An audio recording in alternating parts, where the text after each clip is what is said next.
नमस्कार, हाम्रो YouTube च्यानलमा तपाईहरुलाई हार्दिक स्वागत छ।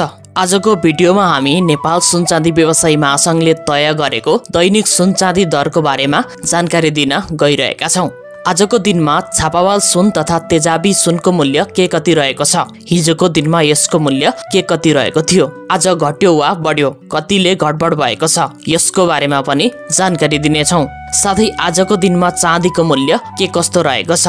हिजोको तुलनामा घटेको छ या बढेको छ? यसको बारेमा पनि चर्चा हुनेछ।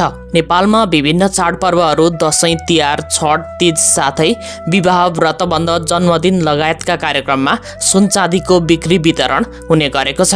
अझ विवाहमा त सुनको बिक्री वितरण धेरै हुने गरेको छ। जुनसुकै समयमा पनि मानिसको ध्यान सुन चाँदी दर के कति छ भन्नेमा रहिरहन्छ।